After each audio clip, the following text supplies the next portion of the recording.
What's going on, everyone? Scott here. Welcome back to the channel. So Michigan State basketball gets the 74-64 win over Oregon in the Big Ten tournament quarterfinal. So Michigan State now moving on to play Saturday at 1 o'clock, the winner of Wisconsin and UCLA. Now, this was a game that was a game of runs both ways for Michigan State and for Oregon. Thankfully, more of the runs were for Michigan State in this one, but Oregon definitely put up a tough fight, and there was definitely times where the game was hanging in the balance in the first half and for a good amount of the second half too, before Michigan State was able to close it out in the end. But game started on an 8-0 run for Michigan State, came out firing on all cylinders, and then 11-2 run for Michigan State to end the half after during the half Oregon kind of closed it in there. And then Oregon comes out of halftime, 11-0 run for them, get right back into the game, and then a 15-0 run for Michigan State in the second half. And then Oregon just wasn't able. They kept fighting back, got it to like 8 with a couple minutes to go, but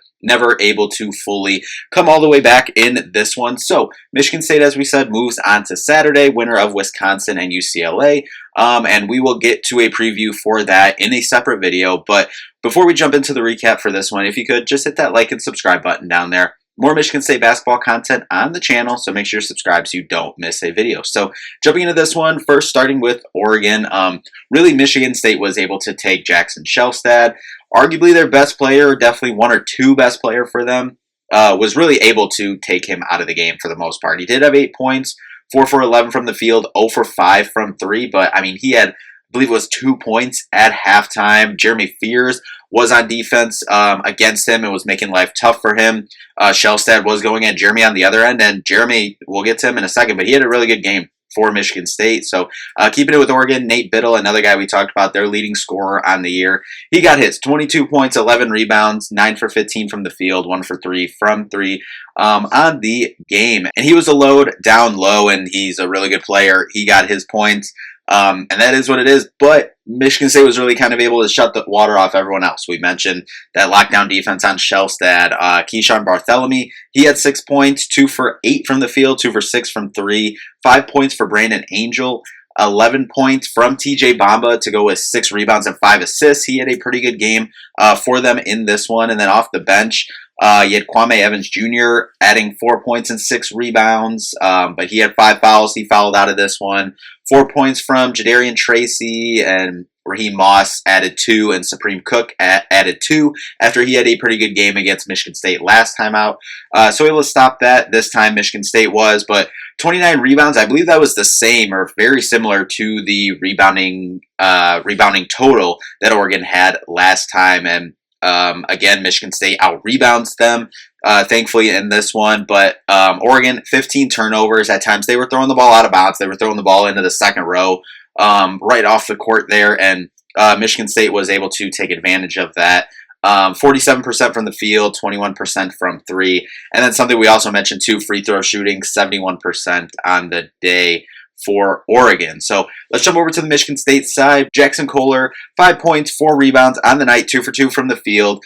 Simone Zapala, he had 2 points on 3 rebounds. And then off the bench, Frankie Fiddler only played 8 minutes in this one, but he had 5 points, 2 for 4 from the field, 2 rebounds, had a big 3 in this one when Michigan State was getting that 15-0 run going. I believe that was the first basket of that 15-0 run.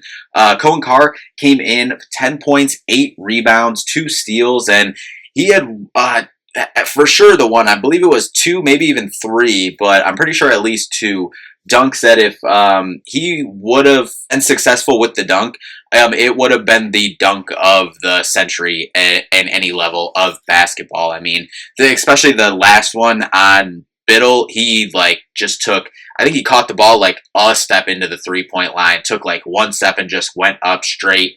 And Biddle went up and he got the ball over him, but he just, Biddle, big body, was able to meet him kind of in the air. They called the foul on Biddle, but did it go down? But a really good game from Cohen Carr, was able to do a lot of good things and played 25 minutes in this one, hit a 3 as well. So I believe 25 minutes, that's got to be one of the higher minute totals for Cohen Carr on the year. Xavier Booker, 4 minutes in this one. Carson Cooper, 19 minutes in this one. 6 points and 5 rebounds Trey Holloman, 17 minutes off the bench in this one, 6 points, 3 rebounds, 4 assists. And then jumping back to the starting lineup, as I said, Jeremy Fears, I think he had a really good game in this one. 11 points, 5 assists, 2 rebounds, only 2 turnovers in this one. No fouls as well. He was 3 for 7 from the field, 0 for 1 from 3, but it was the way that he was aggressive. We talked about our guards needing to, in this one, forcing, the defense of Michigan State, forcing tough twos, tough shots for Oregon, and then our guards getting out, running, getting and facilitating, getting into the offense so stuff doesn't get stagnant. And Jeremy Fears was the leader of that in 27 minutes in this game, and really, he was kind of the tone setter. Jackson Shelstad, as we said when we were talking about on the Oregon side of things, Shelstad kind of right at the beginning of the game was up right in Jeremy Fears at half court, like at the logo there. He was getting up into him. I think that kind of energized Jeremy even more. And then he was just creating everything. He was getting to the basket. He was finishing a couple little floaters, at the basket, getting there. He was 5 for 8 from the free throw line as well. And just getting to the basket, getting fouled, getting to the free throw line, really kind of just settling things down. Jeremy Fears does a really good job of that. And I think this game was a prime example of that. Jaden Akins, 31 minutes, 12 points, 3 rebounds, 2 steals, 5 for 13 overall from the field, 1 for 3 overall from 3. And this game for Jaden Akins, I thought he was aggressive at times. There was a certain stretch where I believe he scored 5, 7 straight points, like whatever. But that's what we talk about with Jaden Akins and really this team. When you go this deep, when you go 10 players deep into your rotation, everyone's going to have their moments. Like, we're going to get to Jace here in a second, but Jaden Akins, during games, he'll have his moments, have his little spurts. Jeremy Fears has been having some spurts. Trey Holloman, we've seen it a couple times. There are 3 threes in a row. At that school down the road, Illinois, Iowa has moments as well. Cohen Carr, he can have a loud couple minutes with his dunks. I mean, that's what makes this team special is, you go 10 deep, but you do have the guys, you have the horses who, during that course of a 40-minute game, you need guys to have minutes to kind of be like, hey, I'm taking over for this, 3-4 possession, stretch right here to kind of give us the energy. So then it's that team defense, that top 7, top 10 defense that Michigan State has in the country, best defense in the Big Ten. Everyone else locked down, and then it's like, all right, Jaden's on a heater right now. Let's get him the ball. All right, Jace is cooking right now. Jeremy's getting to the basket well, doing this. Cohen, let's look for him on the break or in this certain actions. So that's awesome to see. And then Jace Richardson, 31 minutes, 17 points, 3 rebounds, 2 assists, had a steal, 4 for 13 overall from the field, 3 for 7 from 3, 6 for 10 from the free throw line. He actually mentioned that in the post-game interview as well. As a team, got to shoot better from the free throw line, and he mentioned himself as well.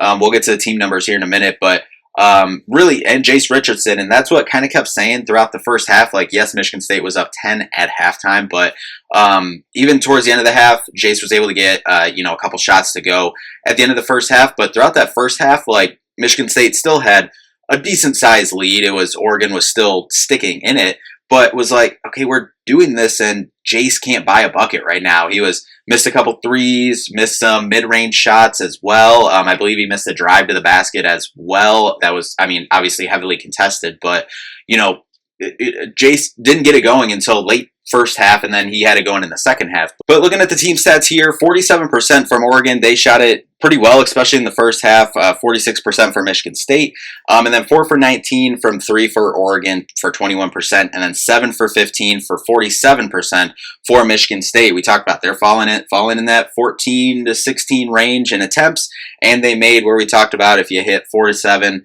and you shoot that amount, then you're good to go. They did that, shoot 47%. But the free throws, 10 for 14 for Oregon for 71%, 17 for 29 for 59% for Michigan State. That has got to get cleaned up. 12 missed free throws on the night. That spells trouble for any type of one and done tournament, game. So definitely got to clean that up and, get these free throws locked in for tomorrow and then going forward in tournament play. And then 36 rebounds to 29, Michigan State advantage there. Overall, 13 assists for Michigan State compared to 10 for Oregon. Total turnovers, Oregon had 15, but Michigan State turned it over 12 as well.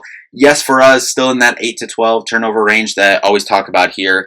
But at times, it kind of just came in waves. Like, those turnovers at the beginning of the second half allowed Oregon to get back in this thing and go on that 11-0 run. So definitely, as we said, got to clean that up. And then the points in the paint.